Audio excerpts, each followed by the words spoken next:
الرحمن الرحيم. السلام عليكم ورحمة الله وبركاته.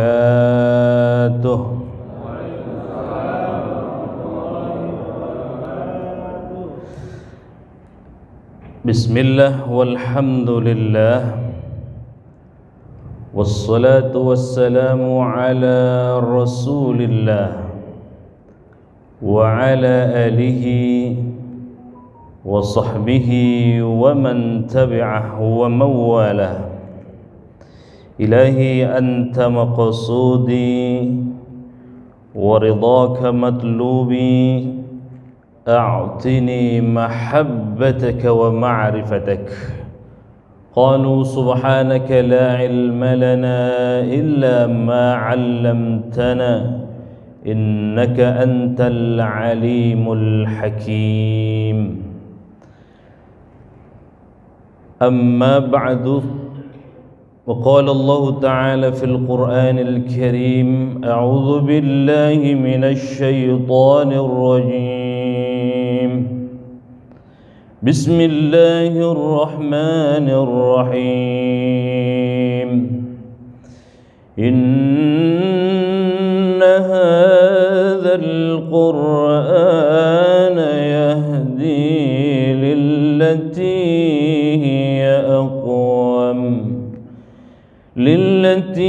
هي أقوم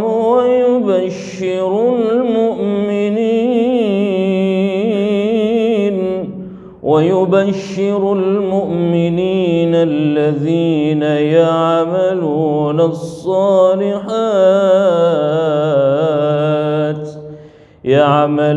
الصالحات أن لهم أجرا كبيرا. صدق الله العظيم وصدق رسول الله الكريم، ونحن على ذلك من الشاهدين والشاكرين، والحمد لله رب العالمين. Hadirin hadirat jamaah kuliah subuh Masjid Al-Barakah, Masjid Jami' Al-Barakah yang dimuliakan Allah Subhanahu wa taala. Pada pertemuan-pertemuan sebelumnya kita sudah mengulas tafsir teologis, tafsir tentang ilmu kalam. Sudah khatam tuh satu buku. Tinggal dilihat lagi di channel Facebook ya, channel Facebook Masjid Jami' Al-Barakah, media Al-Barakah, YouTube-nya Mas M J AB TV. Wah, yang belum subscribe. Ibu bapak sekalian yang dimuliakan Allah Subhanahu wa taala, pagi hari ini kita memulai dengan kajian yang baru, kajian Islam kontemporer. Bukunya yang saya tampilkan ini, silakan yang mau memiliki nanti boleh melalui saya atau searching ke Google Book, nanti akan tampil buku saya dan harganya ya. Ya, baik Bapak sekalian yang dimuliakan Allah Subhanahu wa taala. Kita awali kajian ini dengan membaca suratul Fatihah. Kita berdoa, yang sakit semoga Allah sembuhkan sakitnya. Yang punya hajat, apapun hajat kita, semoga Allah kabulkan semua hajat-hajat kita. Yang punya hutang, semoga Allah segera lunasi hutang-hutang kita. Yang punya anak, generasi baik cucu, anak maupun cucu maupun sudah ke cicit ya, semoga mereka menjadi generasi Qur'ani, generasi yang saleh salehah. Dan jangan lupa kita terus berdoa, semoga terus diminta kepada Allah, terus diistiqomahkan dalam ketaatan kepada Allah Subhanahu wa taala. Dan di akhir dari kehidupan kita, kita bermohon semoga diberikan husnul khatimah على هذه النية ولكل نية صالحة ولحضرة النبي المصطفى شيء لله لهم الفاتحة.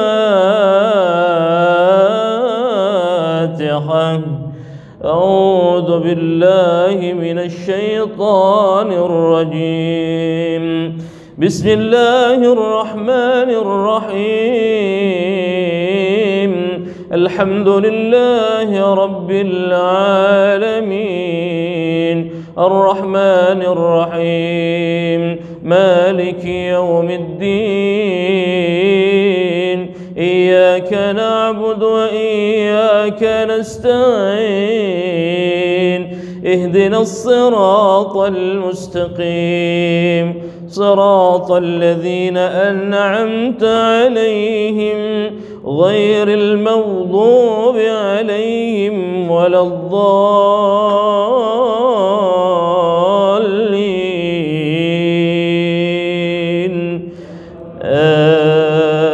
آمين. Ini cover bukunya Bapak sekalian. Ini salah satu atau kajian pertama kita akan membahas tentang munasabah Al-Qur'an. Ya. Saya kasih pendahuluan. Kita tahu bahwa teks Quran itu terdiri dari berapa surah? 114 surah. Berapa juz? 30 juz Al-Quran. Berapa ayat? 6.000 berapa? 6.666. Ada yang lain? 326. Wah, kurangnya banyak gitu.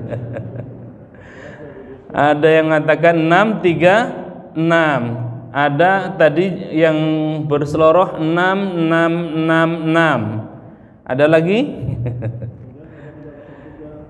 Ada 63. Biar sampai ke belakang insyaallah 1 jam ke depan insyaallah ya kita akan bahas.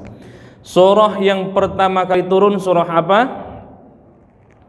Surah Al-Alaq. Sudah dari kita SD, kita zaman ngaji di guru Abatasa itu sudah diajarkan bahwa surah yang pertama kali turun adalah surah Al-Alaq. Di mana? Di Jabal Nur, di Gua Hira, ya, di Gua Hira. Lalu surah yang terakhir turun, ambil saja yang masyhur karena ada beberapa pendapat. Yang masyhur di antaranya surah Al-Maidah. Al-yawma akmaltu lakum dinakum wa atmamtu alaikum ni'mati wa raditu lakumul Islam madina. Ya. Pertanyaannya, surah yang masyhur dan para ulama sepakat bahwa surah yang pertama turun adalah surah Al-Alaq. Betul? Tidak ada yang berselisih, semuanya bersepakat. Begitu di tertib mushafi yang kita kenal sampai sekarang, mushaf itu dikenal dengan mushaf Utsmani, masa Utsman bin Affan, maka dikenal dengan mushaf Utsmani. Atau ada nama yang lain adalah mushaf Al-Imam, ya, mushaf Al-Imam. Nah, kembali ke pertanyaan tadi, kita sudah tahu bahwa surah yang pertama kali turun adalah surah Al-Alaq. Begitu kita buka mushaf, surah yang pertama surah Al-Fatihah. Kenapa demikian? Ada yang tahu? Itu yang akan kita bahas insyaallah. Saya menerbitkan buku namanya Diskursus Munasabah Al-Quran. Itu menjadi disertasi S3 saya. Itu menjawab keraguan yang model itu, karena menjadi pintu masuk bagi para orientalis untuk mengkritisi Al-Quran. Nah, kira-kira maka karena mereka kajiannya ilmiah, maka kita juga harus ilmiah lagi. Nah, ini salah satu kajian dari buku Kajian Islam Kontemporer Jadi ada banyak kajian, ada tentang hukum waris, perspektif khas. Ya kalau 12 pertemuan berarti setahun ini ya. Setahun insya Allah. Nanti akan kita ringkas-ringkas saja. Baik, Bapak sekalian dimuliakan Allah Subhanahu wa taala. Kita mulai dari slide pertama. Al-Qur'an itu fungsinya sebagai kitab hidayah. Ya. Kitab hidayah, kitab petunjuk. Ayatnya jelas di ayat 185 surah Al-Baqarah. A'udzu billahi minasy syaithanir rajim. Syahrul Ramadan alladzi unzila fihi al-Qur'an hudan lin-nasi wa bayyinatin minal huda wal furqan. Ya, jadi Quran itu kitab hidayah, kitab petunjuk. Kalau ada yang begitu mendengarkan ayat-ayat Al-Quran, lantunan-lantunan Al-Quran, kemudian tersentuh wajilat qulubuhum, hatinya bergetar, berarti hatinya masih ada nur Quran, ya, ada nur iman. Wa idza tuliyat alaihim ayatuh zadatuhum imana, bergetar hatinya, ya. Jadi dari 14 abad yang lalu Quran itu turun sampai hari ini, fungsi Quran sebagai kitab hidayah. Jadi kalau ada yang belajar Quran tetapi justru bukan untuk mendapatkan hidayah dari Quran, berarti ada yang salah. Ya, untuk mengkritisi, untuk membedah saja, tidak mendapatkan hidayah dari Allah, maka itu tidak benar berarti, atau kurang tepat, ya. Maka teks Quran itu berfungsi sebagai kitab hidayah. Untuk siapa hidayahnya? Masya Allah, Bapak sekalian dimuliakan Allah Subhanahu wa taala, teks Qur'annya hudal linnas, ya. Memang di teks Quran surah Al-Baqarah ayat 2 itu secara spesifik, Dzalikal kitab la raiba fihi hudan lil muttaqin. Petunjuk Quran itu khusus untuk orang-orang yang bertakwa. Tetapi di teks yang lain, tadi sudah kita bacakan 185 surah Al-Baqarah, bukan khusus secara spesifik hudal lil muttaqin, tetapi hudal linnas wa bayyinatin minal huda wal furqan. Petunjuk Al-Quran itu tidak segelondongan khusus untuk orang-orang yang beriman saja. Petunjuk Al-Quran itu untuk sekalian manusia, siapapun dia, apapun agamanya, dia berhak mendapatkan hidayah dari Al-Quran.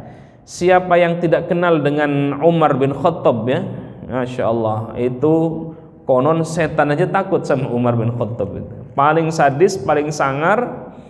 Mungkin kalau sekarang itu bandit kelas kakap gitu. Dulu sebelum masuk Islam. Kalau berseberangan dengan beliau main tebas saja itu. Itu Umar bin Khattab. Tahu nggak kenapa beliau masuk Islam? Terketuk dengan hidayah Quran. Dulu Rasulullah Shallallahu Alaihi Wasallam itu dicari-cari, pengen dibunuh. Siapa itu Muhammad membawa agama baru? Kira-kira begitu. Tahu-tahu saudaranya sendiri sudah masuk Islam, terdengar sayup-sayup baca teks Quran, ya. Lalu kemudian yang tadinya mau membunuh Rasulullah, ya, ente mau membunuh Rasulullah, saudara ente aja sudah masuk Islam. Nah, kira-kira begitu tuh. Ada yang laporan. Marah Umar bin Khattab, nyamperin ke rumah saudaranya itu, lalu kemudian sedang membaca teks Quran. Umar bin Khattab justru tertegun dengan beberapa ayat yang dibacakan. Ini bukan kalam biasa gitu, ya. Maka Quran itu harus memenuhi 7 standar. Apa 7 standarnya? Al-Quran huwa kalamullah al-mu'jizu al-munazzalu ala khatamil anbiya'i wal mursalin biwasitatil amin Jibril alaihi salatu wassalam al-mabdu'u bi suratil Fatihah wal mukhtatamu bi suratin Nas al-muta'abbadu bi tilawatih. Quran itu kalamullah. Jadi kalau ada yang ngomong bahwa Quran itu bukan kalam Allah, bukan firman Allah, maka batil, ya.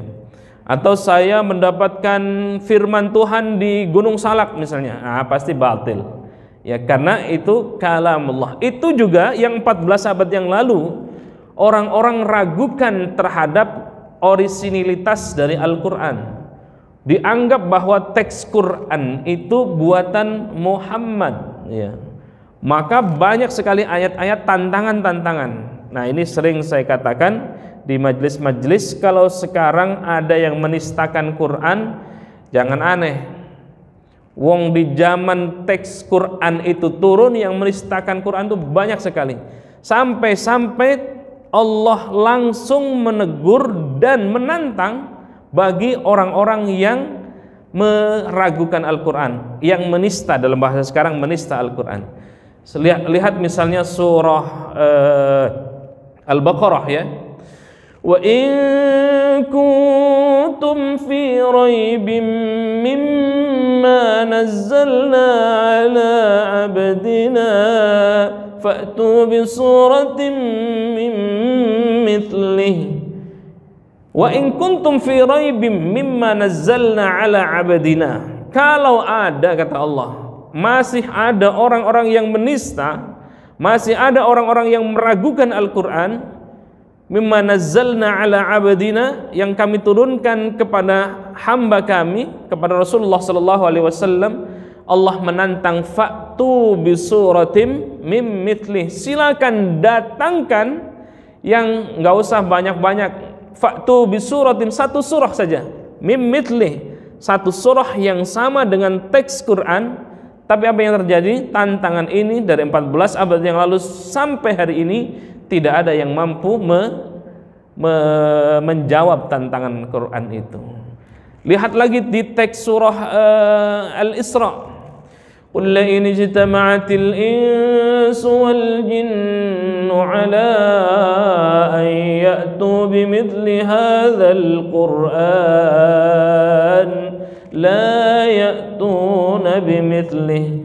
Kalau masih ada yang meragukan, mungkin kalau manusia sendiri nggak bisa, Allah tantang, qul, katakan, sampaikan wahai Muhammad, kata Allah, inistama'atil insu wal jinnu, silakan kalian bersekutu, bukan hanya berkumpul, berkongres, ya, bermusyawarah untuk bersekutu membuat Al-Quran.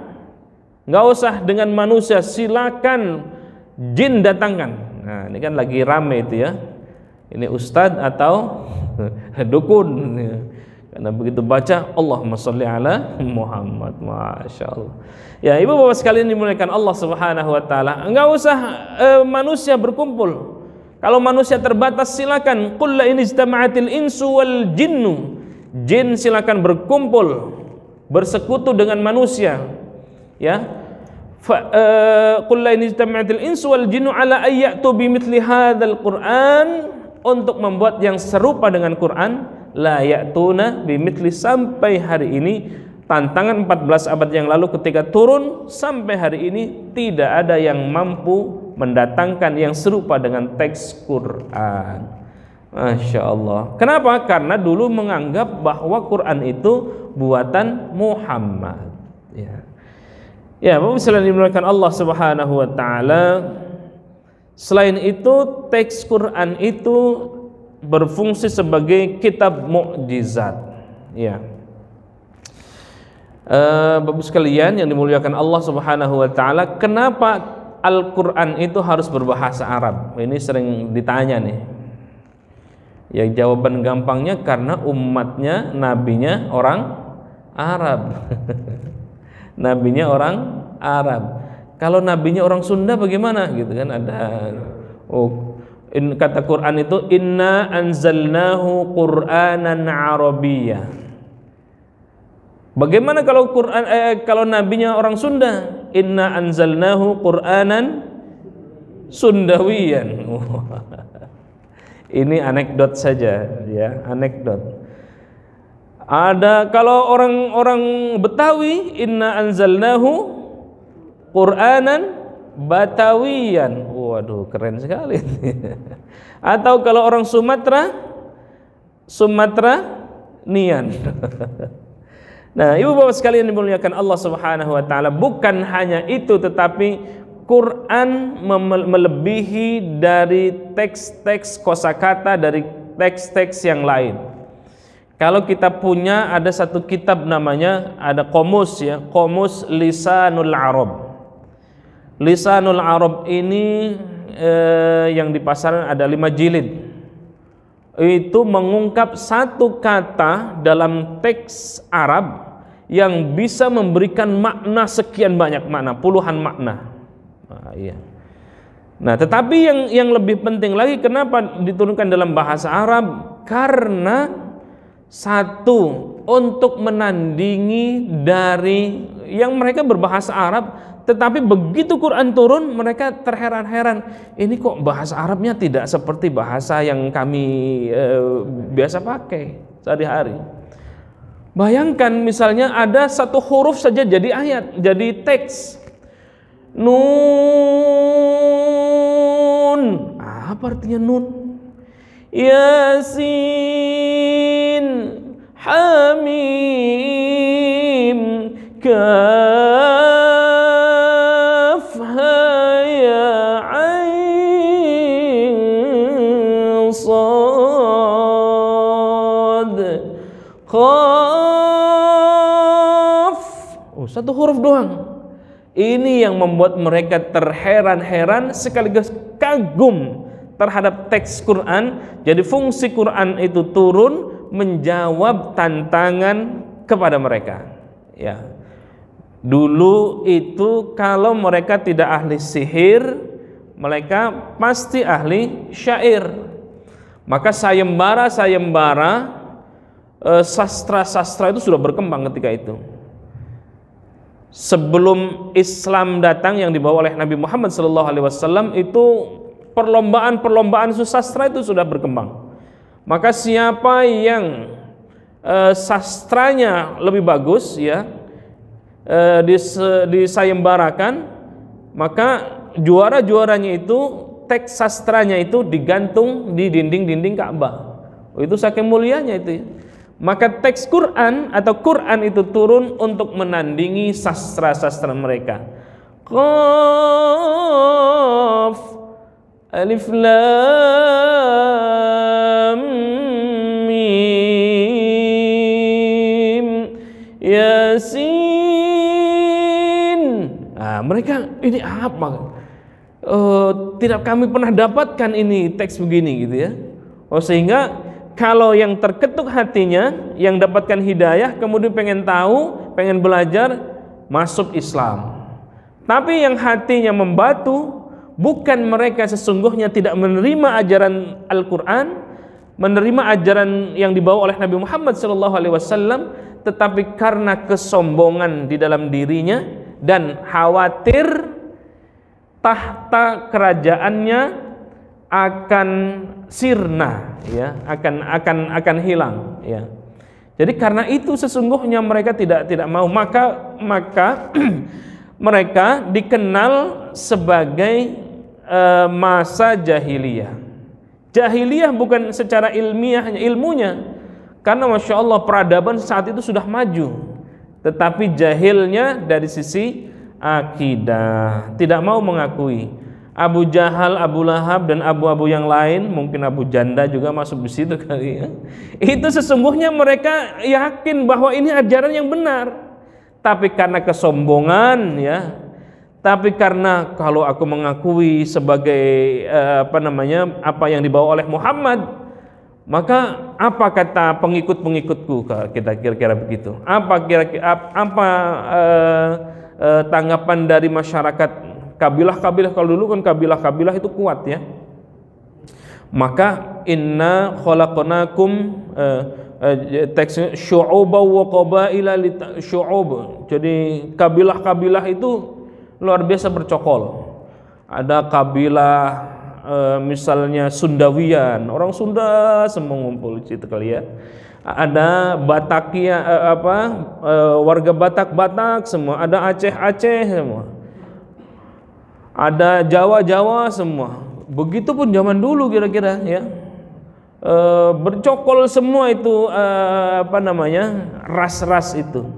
Maka Islam melibas semua itu. Jangan ada lagi ras, jangan lagi ada atas nama apapun, tetapi inna akramakum indallahi atqakum. Sama seperti founding father kita, tidak ada Jong Java, tidak ada Jong Sumatera, tidak ada Jong yang lain, tetapi negara kesatuan Republik Indonesia, jadilah Indonesia.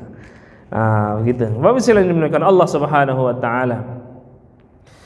Yang kedua, Al-Quran itu adalah wahyu ilahi, bernilai nilai-nilai universal kemanusiaan.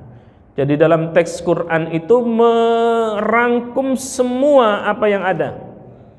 Bukan hanya petunjuk, bukan hanya untuk sekelompok manusia, tetapi untuk hudal linnas. Atau di teks yang lain, wa ma arsalnaka illa rahmatan lil alamin. Jadi rahmatnya itu bukan hanya untuk sekelompok kita saja, tetapi semua alam jagat raya ini. Nah, Allah Subhanahu wa taala, Al-Quran itu tadi kitab mukjizat. Al-Quran huwa kalamullah al-mu'jizu ya, mukjizat, bernilai mukjizat. Nah, mukjizat itu ada dua Bapak sekalian, ada yang hissiyah, ada yang maknawiyah. Yang hissiyah itu yang sudah pernah terjadi pada masa lampau dan kita tidak bisa lagi merasakan bagaimana kemukjizatan seperti mukjizat yang diberikan oleh Allah kepada nabi-nabi terdahulu. Ada mukjizatnya Nabi Musa. Apa mukjizatnya? Yang paling populer adalah tongkatnya menjadi ular ya. Ada sekarang yang punya tongkat dilempar jadi ular? Bisa merasakan? Bisa lagi saat ini? Tidak bisa. Kenapa? Karena mukjizatnya hissiyah, khusus untuk Nabiullah Musa dan umatnya ketika itu ya. Itu namanya hissiyah ya. Ada lagi mukjizatnya Nabi Ibrahim. Apa mukjizat yang terbesar Nabi Ibrahim? Tidak mampu dibakar. Mau tahu amalannya? Amalannya ada tuh di dalam Quran tuh. Apa amalannya? Salamun ya narukuni bardan wasalaman ala Ibrahim. Baca itu tuh. Ya narukuni, ya nar, wahai api, ya narukuni, kuni, jadilah engkau, bardan, jangan panas tapi jadikan menjadi bardan, dingin, wasalaman, berikan keselamatan, ala Ibrahim, kepada Nabiullah Ibrahim. Apakah kita bisa mengamalkan ayat itu? Ya, itu khusus untuk Nabiullah Ibrahim dan umatnya ketika itu. Jangan kemudian kita, wah ini ada kebakaran ini, kita baca ya narukuni bardan wasalaman ala Ibrahim. Nolongnya nggak pakai baju baju yang seharusnya, ya mateng atau korek dipegang, ya panas lah ya. Nah, begitupun dengan mukjizat hissiyah itu khusus untuk Nabiullah Ibrahim dan umatnya saja ketika itu. Nabiullah Isa, ya, Nabiullah Isa itu bisa menghidupkan orang mati. Nah, kalau kasus sekarang lagi ramai itu ya, Kalau Nabiullah Isa masih ada, ente bangun, siapa yang bunuh ente? Kira-kira. Gak usah lagi ribut-ribut itu kan. Kalau sekarang nggak bisa, ya ditutup-tutupi misalnya CCTV-nya dihilangkan, dikabulkan dan seterusnya, ya bisa jadi nggak terungkap, ya bisa jadi tidak terungkap. Tetapi zaman Nabiullah Isa, kalau ada kasus-kasus begitu, tinggal dibangunin aja, ente bangun dah, hidup lagi, hidup tuh berdiri. Siapa yang bunuh ente? Itu tuh, si itu. Habis itu tidur lagi, mati lagi. Sama seperti zamannya Nabiullah Musa alaihi salatu wassalam, ya. Silakan teks Qur'annya nanti dilihat, ini sangat kontekstual dengan yang terjadi saat ini nih. Kemarin khutbah Jumat saya sampaikan tema itu. Yang terjadi kepada Bani Israel di zamannya Nabi Musa. Ada yang terbunuh waktu itu. Kata orang-orang yang hadir itu tuh si itu yang bunuh. Sehingga yang membunuh itu jadi nggak jelas tuh siapa. Jadi kabur peristiwanya bagaimana. Karena kabur begitu tidak ada jelas juntrungannya siapa yang bunuh. Lalu bagaimana kronologisnya. Lalu Nabiullah Musa disuruh oleh Allah untuk menyembelih seekor sapi betina. Maka di surah 2 itu kenapa disebut surah Al-Baqarah? Karena mengambil dari peristiwa itu tuh, ya, peristiwa penyembelihan sapi betina. Itu pun umatnya Nabi Musa, Bani Israel tuh ngeyel gitu. Sapinya yang mana, warnanya apa gitu. Padahal kalau dipotong sapi udah selesai itu. Ya, potong sapinya sudah selesai. Di ayat 76 nanti dilihat, 72 ya, 67 sampai 71 72 tuh. Nanti dilihat di situ dijelaskan bagaimana salah satu dari Bani Israel itu terbunuh. Lalu nggak ada yang ngaku, malah saling tuduh menuduh, ya. Saling tuduh menuduh sehingga nggak jelas. Udah dari potongan sapi betina tadi diambil anggota tubuhnya, ada yang mengatakan ada riwayat mengatakan ekornya dipukulin sama yang terbunuh itu. Bangun dia. Begitu ditanya siapa yang bunuh kamu? Tuh si itu. Habis itu tidur lagi, mati lagi. Ya, apakah itu akan terjadi lagi? Tidak akan terjadi karena mukjizatnya itu mukjizat tidak mukjizat. Yang namanya mukjizat itu kejadian yang luar biasa yang terjadi kepada nabi dan rasul, ya, yang terjadi kepada nabi dan rasul. Selain mukjizat hissiyah ada mukjizat namanya mukjizat ma'nawiyah.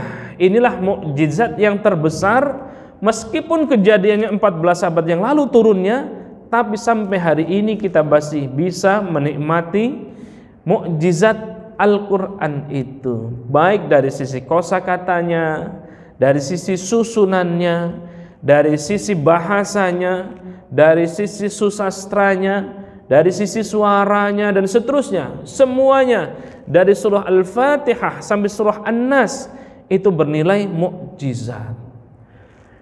Kalau bahasa manusia ya, coba lihat ayat surah yang paling terakhir saja, surah An-Nas, ya. Qul a'udzu birabbin nas, malikin nas, ilahin nas, min syarril waswasil khannas, alladzi yuwaswisu fi sudurin nas, minal jinnati wan nas. Enak nggak Bu? Enak nggak? Enak. Meskipun kita nggak ngerti, tapi enak didengar. Coba tuh. Saya yakin tidak semuanya ngerti teks A sampai Z-nya, tetapi enak didengar. Apalagi kalau kita sholat di Masjidil Haram, Masya Allah ya. Ramadan itu bukan hanya 1 juz lebih ya. Bismillahirrahmanirrahim. Alhamdulillahi rabbil alamin. الرحمن الرحيم مالك يوم الدين إياك نعبد وإياك نستعين اهدنا الصراط المستقيم صراط الذين أنعمت عليهم غير المغضوب عليهم ولا الضالين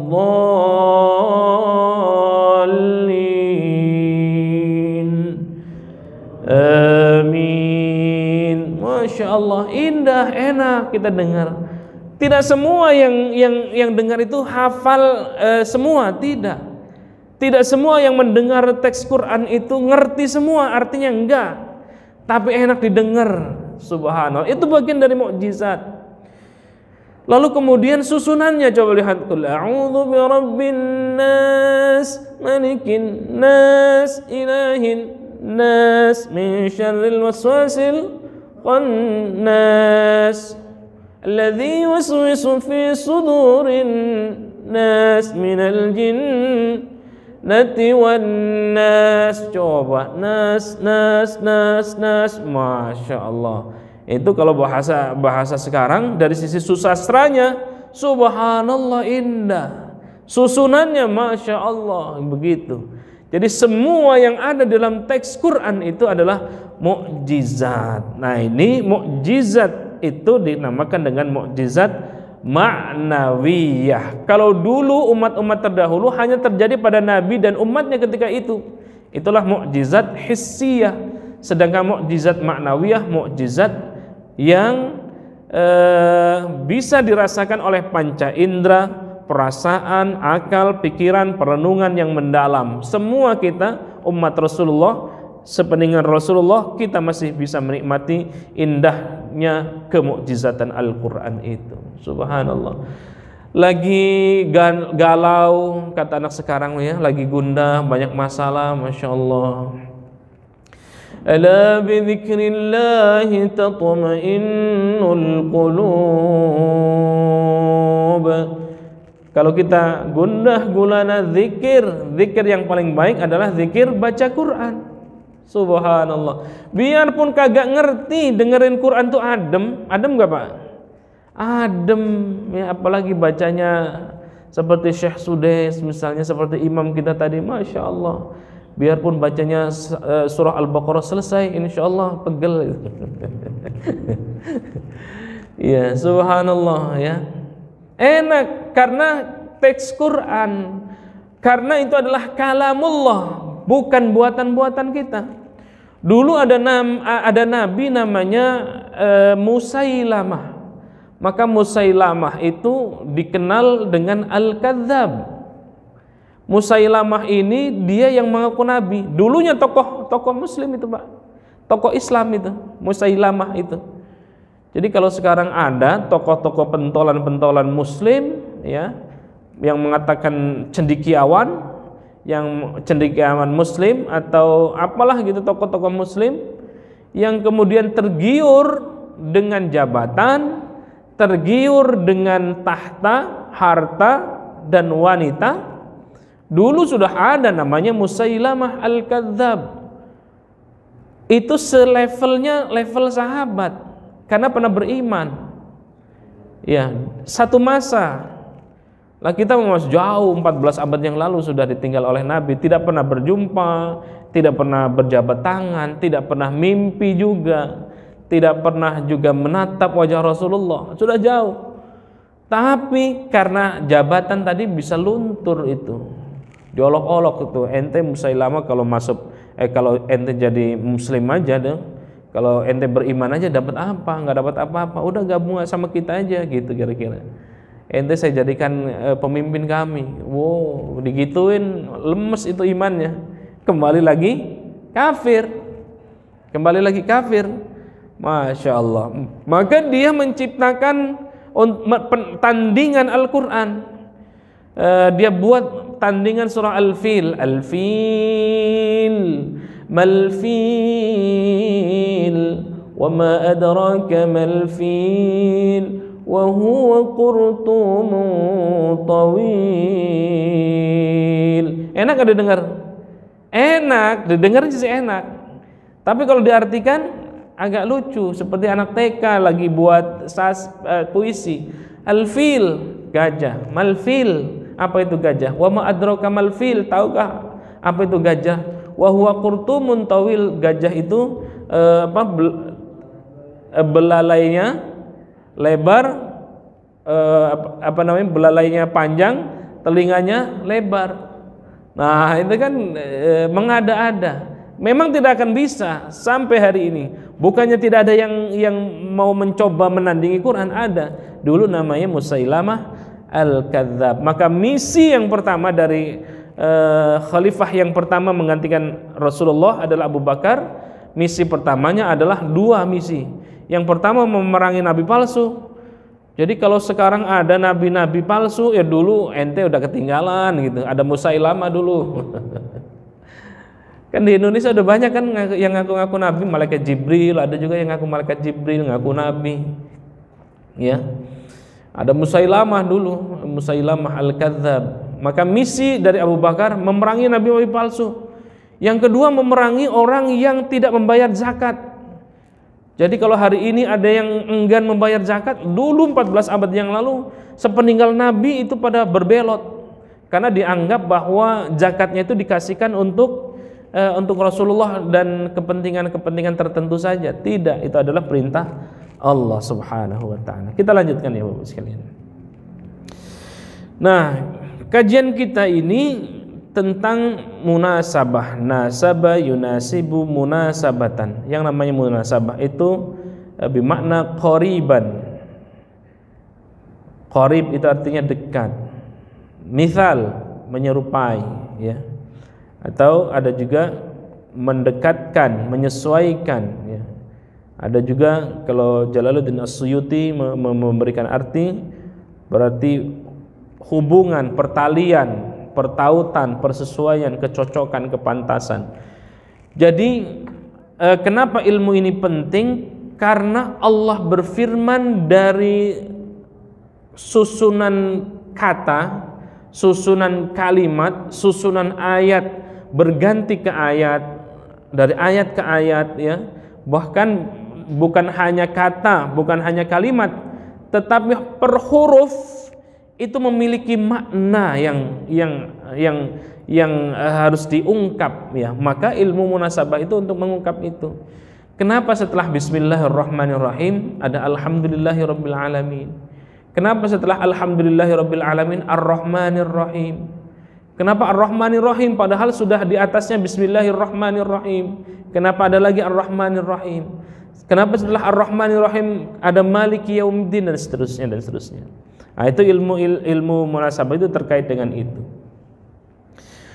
Ini penggagas pertamanya adalah Abu Bakar Abu Al-Qasim An-Naisaburi yang wafat 324 Hijriah, ya.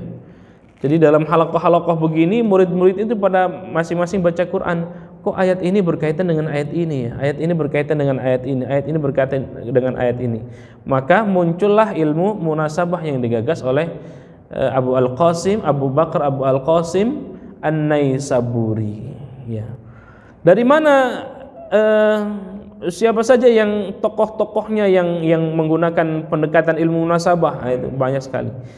Di antaranya yang saya sebutkan di sini ada 8. Ada At-Tabari, punya karya tafsir At-Tabari. Ada An-Naisaburi, ada Ar-Razi, punya karya Mafatihul Ghaib. Ada Al-Gharnati, ya, ada Ahmad bin Ibrahim Az-Zubair, punya karya Al-Burhan fi munasabat tartib suwaril Quran. Ada Al-Biqai, punya karya namanya Nadmud Durar fi tanasubil ayati was suwar. Ada As-Suyuti, punya karya Tanasub ad-Durar fi tanasubis suwar. Ada Al-Mursi, punya karya Nahrun Najat fi bayani munasabat ummil kitab, dan seterusnya dan seterusnya. Jadi banyak ulama-ulama yang menggunakan pendekatan ilmu munasabah ini. Masih cukup 5-10 menit lagi? Baik, kita lanjut. Nah, di sini yang tadi saya sampaikan di muqaddimah itu, kenapa menjadi penting ya? Karena terkait yang namanya munasabah itu terkait dengan dua pendekatan sebenarnya. Yang pertama tentang tartibus suwar, tartib itu runtutan surah. Yang kedua tartibul ayat, susunan ayat, ya, susunan Al-Qur'an. Kata para ulama ada dua pendapat ini yang paling masyhur. Yang pertama ijtihadi, yang pertama tauqifi, dan yang kedua adalah ijtihadi. Tauqifi itu sudah dari sananya, Nabi sudah ngomong begitu. Tetapi yang kedua adalah ijtihadi, berdasarkan ijtihad para ulama yang ketika itu ditugaskan menjadi tim perumus pembukuan atau kodifikasi Al-Quran. Siapa ketuanya? Zaid bin Thabit ya. Tauqif itu gini, apakah semua surah itu diberikan nama oleh Nabi? Nabi ngasih surah kok, ini namanya surah Al-Baqarah, ini namanya surah Ali Imran, ini namanya surah An-Nisa, ini namanya surah Al-Maidah, ini namanya surah Yasin, ini namanya surah Tabarak, ini namanya surah Al-Mulk, dan seterusnya. Apakah semua surah Nabi memberikan nama? Jawabannya tidak. Tidak semua Nabi memberikan nama. Kalau yang diberikan nama oleh Nabi, itulah namanya tauqifi. Termasuk di dalamnya Bapak sekalian susunannya. Maka secara tertib nuzuli, tertib turunnya surah mestinya setelah surah Al-Alaq itu surah Al-Muddathir ya. Tapi Al-Muddathir ditempatkan di surah yang kesekian dalam Mushaf Utsmani. Yang ditempatkan urutan pertama adalah surah Al-Fatihah. Surah terakhir adalah surah An-Nas ya. Yang mana yang tauqifi, yang mana ijtihadi? Dari sisi surah saja ini kita bedah sebenarnya kajian akademik tidak apa-apa. Lebih lengkapnya tentu bukan hanya di diskusi ini saja. Kalau ini muqaddimahnya secara lebih mendalam, ada namanya keilmuan ulumul Quran. Jadi kalau kita mau masuk rumah ada kunci kira-kira ya. Kalau untuk mengkaji Quran kuncinya adalah ulumul Quran. Salah satu bahasan ulumul Quran ada munasabah Al-Quran. Nah, gitu. Dari sekian banyak ya. Nah, Bapak selain dimuliakan Allah Subhanahu wa taala ya. Di awal tadi saya ungkap bahwa jumlah surah, jumlah ayat, terutama jumlah ayat yang menonjol. Kok bisa berbeda-beda? Karena ijtihad. Ya, begitupun nama surah. Nama surah itu ada yang menyebut surah Al-Mulk, ada yang menyebutnya surah Tabarak, ada yang menyebut surah Al-Alaq, ada yang menyebutnya surah Iqra. Kenapa berbeda-beda? Karena ijtihad. Termasuk penempatan surah-surah itu, ya. Penempatan surah-surah itu adalah ijtihad. Contoh yang paling kuat misalnya surah Al-Fatihah. Surah Al-Fatihah berapa ayat Bapak sekalian? 7. Kalau saya katakan 6 boleh? Boleh. Kenapa enggak istiqomah? Nah, karena ini tadi tuh ternyata masuk kajian di situ ijtihad, ya. Ijtihad. Ada yang menyebutnya 6, ada yang menyebutnya 7, ada yang masukkan basmalah masuk di surah, ada yang dari alhamdulillah rabbil alamin. Ada suratul ladzina an'amta 'alaihim ghairil maghdubi 'alaihim waladdallin, ini satu ayat. Ada yang berpendapat suratul ladzina an'amta 'alaihim satu ayat, ghairil maghdubi 'alaihim waladdallin satu ayat lagi, 2 ayat. Maka ada yang baca imam siratal ladzina an'amta 'alaihim ghairil maghdubi 'alaihim waladdallin. Amin. Begitu ditanya, Ustaz kenapa berhenti di situ? Saya mah pengen ngikut seperti Syekh Sudes. Bukan itu, ada ilmunya. Kalau mau menganggap itu 2 ayat, berarti basmalahnya tidak masuk ayat. Mulainya Alhamdulillahi Rabbil Alamin Ar-Rahmanir Rahim maliki yaumiddin. Begitu, siratal ladzina an'amta 'alaihim ghairil maghdubi 'alaihim waladdallin. Amin. Nah, maka jumlah ayat dalam Quran berbeda-beda pendapat. Ada yang menyebutkan tadi itu yang masyhur, yang kita tahu dari kecil tuh 6.000, enak saja 6. Begitu ditanya pernah ngitung? Nggak pernah. Nah, coba nanti kalau santai di rumah masing-masing menghitung surah Al-Fatihah sekian, surah An-Nas sekian, total 6.000 sekian. Nah, saya pernah riset kecil-kecilan dengan mahasiswa. Coba Anda hitung, silakan mushaf apa yang Anda yang kita pegang, saya bilang yang ada di rumah. Nanti pertemuan pekan depan dilaporkan. Dari sekian banyak puluhan mahasiswa yang saya kasih tugas itu, ternyata masing-masing berbeda-beda. Nah, itulah ijtihad. Nama surah, jumlah surah, apakah semuanya bersepakat? Tidak semuanya bersepakat. Yang kita tahu adalah 114 surah. Kalau saya bilang 113 surah boleh tidak? Jangan sampai menuduh Ustadz Hasan sudah liberal ini. Ini ada ilmunya. Ada ilmunya. Kenapa misalnya surah Baro'ah, surah ke-9, surah apa namanya? Baro'ah. Ada nama lain? Ustadz, saya surah Baro'ah di Quran saya nggak ada. Apa Ustadz punya Quran berbeda? Rupanya ada nama lain, namanya surah yang masyhur, surah At-Taubah. Silakan mushaf di mushaf Madinah itu tidak ada surah At-Taubah, adanya surah Baro'ah. Kenapa surah Baro'ah? Karena diawali ayatnya Bara'atum minallah. Ya. Ada lagi surah Mu'min, Al-Mu'min. Itu di mushaf yang lain namanya surah Ghafir. Ya. Ghafir, Ghafiridz dzambi, karena diawali dari surah Ghafir. Nah, kembali ke kajian ini, di slide ini, kenapa surah At-Taubah nggak ada basmalahnya, Ustaz?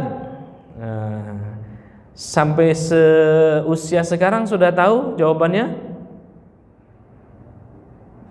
Bara'atum minallah. Surah Al-Fatihah ada basmalahnya, Al-Baqarah ada basmalahnya, surah Ali Imran ada basmalahnya, An-Nisa ada basmalahnya, Al-Maidah ada basmalahnya, Al-An'am ada basmalahnya, Al-A'raf ada basmalahnya, sampai surah-surah yang lain ada, ya.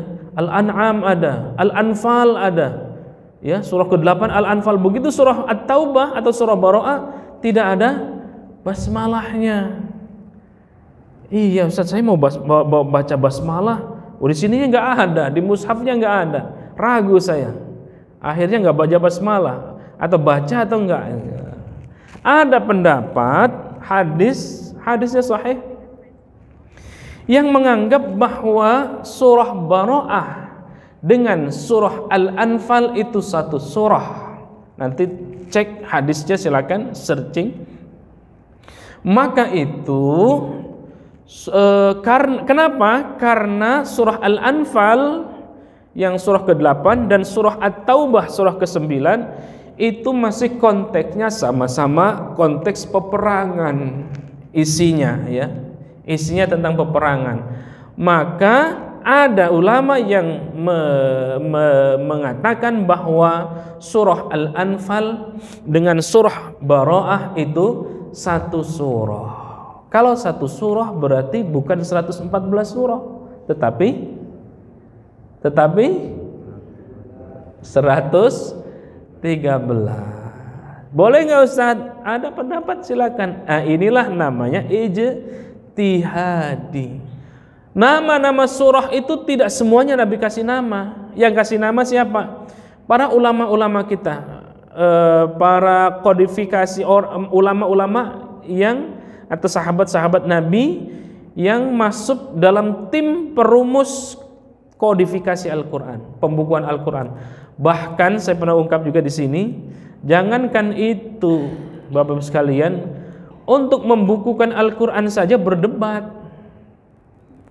Ketika di satu peperangan, lalu di satu peperangan itu ada 70 hafidh Quran gugur di medan perang itu, ya. Lalu kemudian Umar bin Khattab yang punya ide brilian, yang cerdas, mengusulkan kepada kepada Abu Bakar, wahai Abu Bakar, ini di peperangan yang lalu 70 penghafal Quran gugur. Kalau gitu bagaimana kalau kita segerakan untuk membukukan Al-Quran? Apakah Abu Bakar menerima? Tidak, menolak.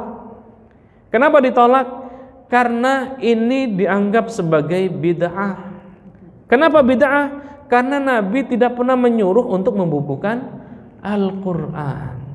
Oh, berdebat panjang itu, berdebat panjang. Nggak mau kata Umar, kata Abu Bakar, ini bid'ah. Nabi nggak pernah menyuruh. Sampai akhir hayatnya, tolong Umar, tolong Abu Bakar, buat itu Al-Quran menjadi buku.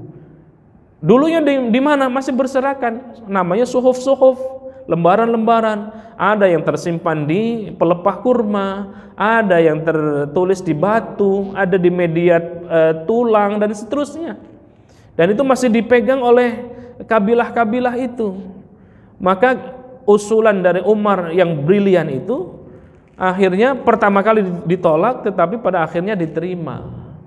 Ya, pada masa Abu Bakar masih gagasan, Umar masih gagasan, eksekutornya pada masa Utsman bin Affan. Itu pun ada suhuf-suhuf yang tidak terakomodir. Jadi tidak terakomodir semua karena saking banyaknya suhuf-suhuf, dan masing-masing kabilah itu menganggap paling benar suhuf saya, kenapa tidak masih dimasukkan? Akhirnya udah ketok palu.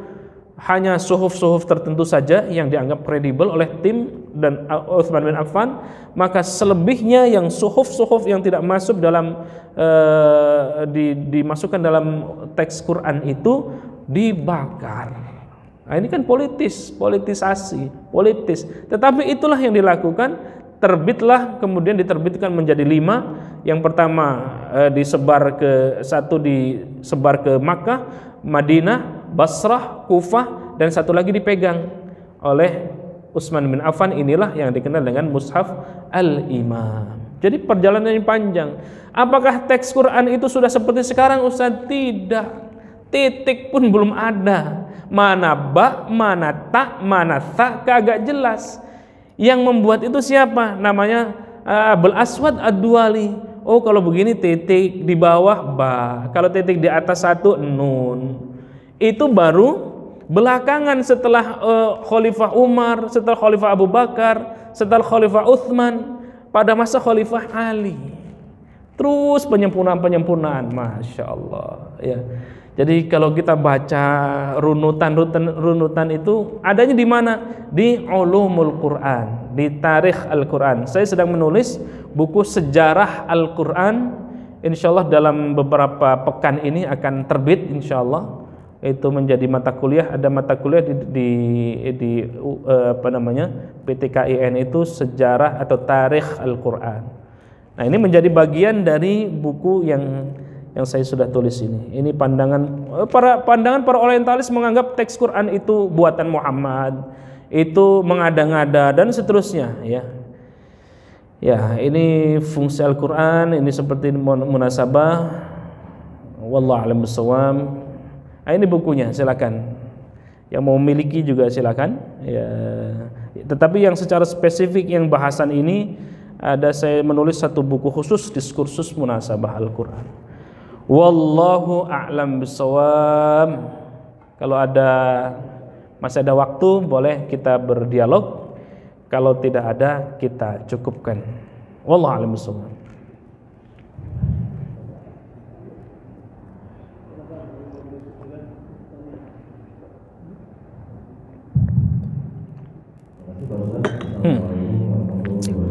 Waalaikumsalam.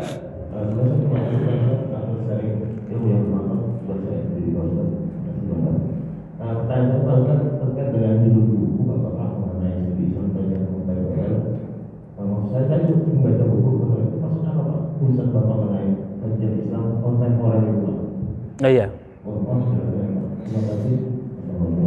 Salam. Ada yang lain? Ya, oh ada. Silakan. Waalaikumsalam.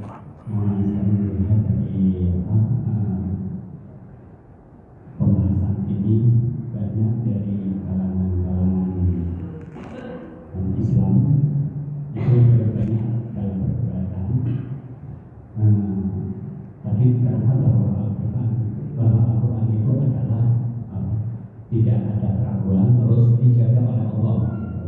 Tapi ada kenyataannya dalam tadi itu ternyata dalam penulisannya itu ada ikut campur dalam manusia itu seperti istihad sampai kodek-kodeknya, sampai bahkan Al-Quran yang ada yang satu surat terbagi menjadi 2 surat. Mohon penjelasan. Ini banyak perdebatan antar agama, sehingga Islam pun katanya ada perubahan di dalam Al-Quran itu sendiri. Mohon penjelasan. Ya, yang pertama tentang tema buku kajian Islam kontemporer. Kontemporer itu kan saat ini atau kekinian ya, kekinian. Banyak kajian-kajian di yang tradisi-tradisi lama itu tidak ada.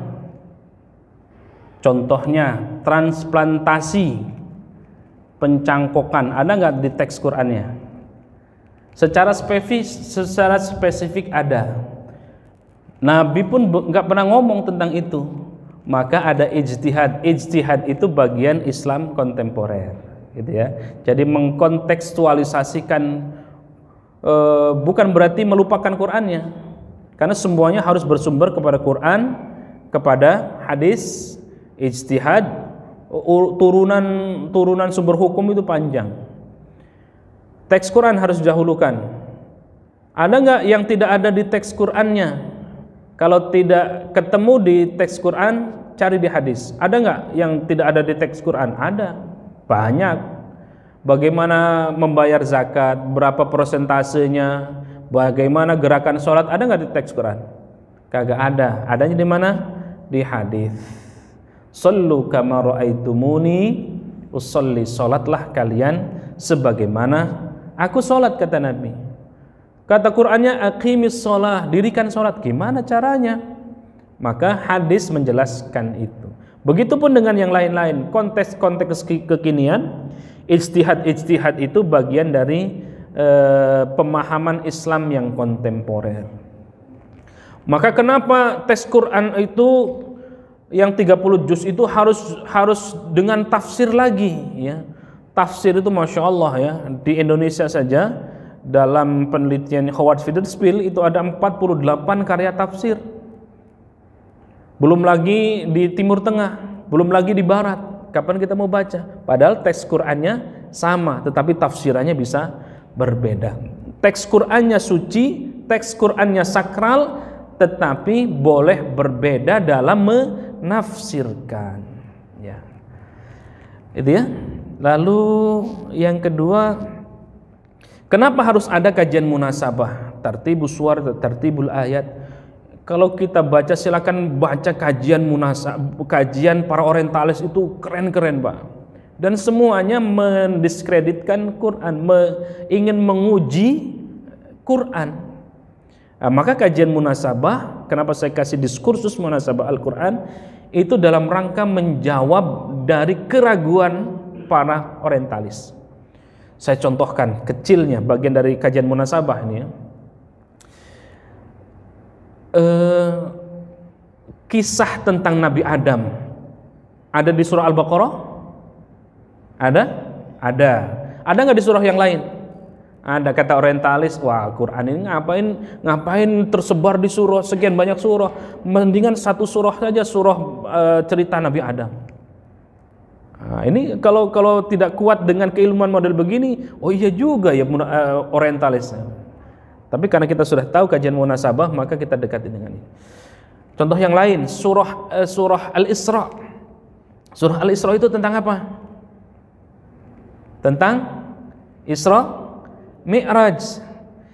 Di surah Bani Israel, surah Al-Isra, yang cerita tentang Isra Mi'rajnya di mana saja ayatnya? Hanya satu ayat. Surah Al-Isra itu cerita tentang Isra saja. Mi'rajnya di mana? Di surah An-Najm.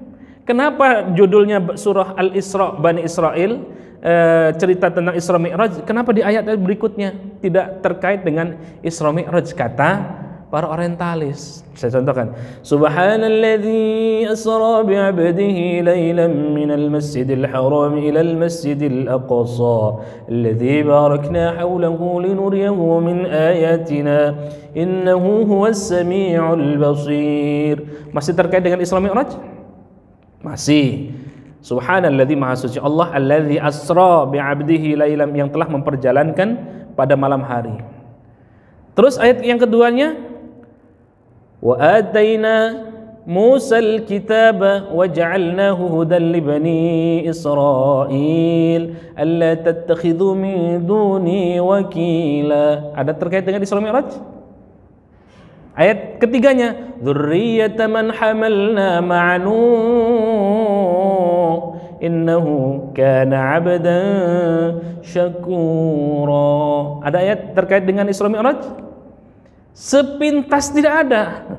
Sepintas tidak ada. Maka dibutuhkan ijtihad yang luar biasa untuk menyatukan bahwa ayat-ayat teks Quran itu laksana tali, laksana seperti mutiara yang tidak terputus. Wa ataina Musal kitaba wa ja'alnahu hudan li bani Israil. Cerita tentang Nabi Musa dan Bani Israel. Apa kaitannya dengan Isra Mi'raj? Kita bisa dekati dari pendekatan munasabah. Oh, ketika Mi'raj Nabi ketemu dengan Nabiullah Musa alaihi salatu wassalam. Di mana? Di langit ke-6. Oh iya, terkait ya. Oke. Ayat kedua dapat nih. Ayat yang ketiga, dzurriyyata man hamalna ma'a Nuh innahu kana 'abdan syakura. Apalagi nih, belum selesai cerita Nabi Musa dan Bani Israel, kok sudah pindah ke Nabi Nuh. Apa kaitannya dengan Isra Mi'raj? Apa coba? Kalau kita nggak ijtihadnya, itulah para ulama sampai-sampai Al-Biqai, Syekh Ibrahim Al-Biqai punya karya namanya Nadmud Durar fi Tanasubil Ayati Wassuar. Berapa jilid? 24 jilid. Panjang itu. Itu yang menjadi kajian disertasi saya itu. Kapan mau bacanya? 24 jilid. Tangan saya nggak sampai saking panjangnya itu. Tafsir yang dikarang oleh Syekh Ibrahim Al-Biqai khusus membahas tentang munasabah. Bahkan Profesor Quraish Shihab menulis 15 volume. Itu pendekatan munasabahnya kental. Maka beliau kasih judul Tafsir Al-Misbah, pesan, kesan, dan keserasian Al-Quran. Keserasian di sini adalah maknanya munasabah. Oke, kembali lagi ke ayat 4. Kenapa dzurriyyata man hamalna ma'a Nuh? Apalagi cerita tentang Nabi Nuh? Apa coba kalau dikaitkan dengan Isra Mi'raj? Dengan Nabi Nuh. Ayat sebelumnya terkait. Ayat sebelumnya, silakan lihat dua ayat sebelum surah Al-Isra. Surah An-Nahl tentang kesabaran Nabiullah Muhammad SAW. Kesabaran kenapa? Karena diuji wafatnya dua sosok tercinta, Khadijah dan Abu Thalib. Maka Nabi bersedih. Ya, di ayat 3 apa kaitannya dengan Isra Mi'raj? Sebelum Nabi di Isra Mi'rajkan, karena Amul Khuzan maka Nabi di Isra Mi'rajkan, maka Nabi bersedih.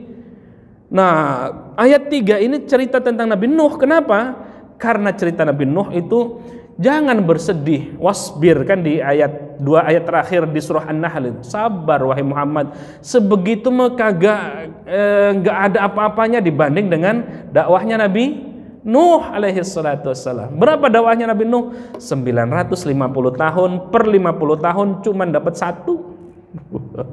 Masya Allah. Jadi nggak usah cengeng Muhammad, kira-kira baru begitu doang. Nah, kira-kira gitu. Ayat keempatnya nanti cari sendiri. Nanti baca di buku Diskursus Munasabah Al-Quran. Wallahu a'lam bishawab. Ada lagi pertanyaan apa cukup? Cukup. Ada saya tambahkan satu detik saja, satu menit ya. Ada namanya satu karya Al-Mustasyrikun. Itu ada kurang lebih 250 atau 200 lebih para orientalis yang mengkaji hadis, mengkaji Quran. Ada Join Ball. Woi, itu bahkan para ulama-ulama mengkaji hadis itu harus masuk ke karyanya beliau itu.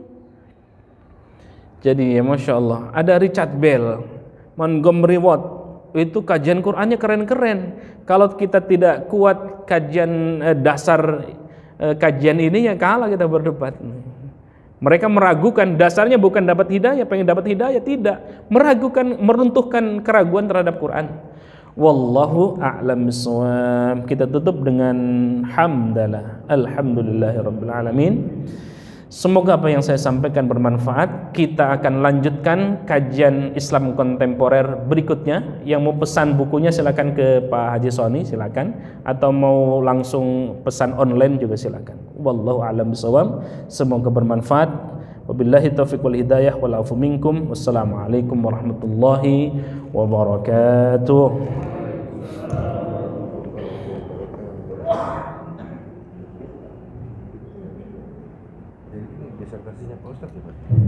Yang diskursus munasabah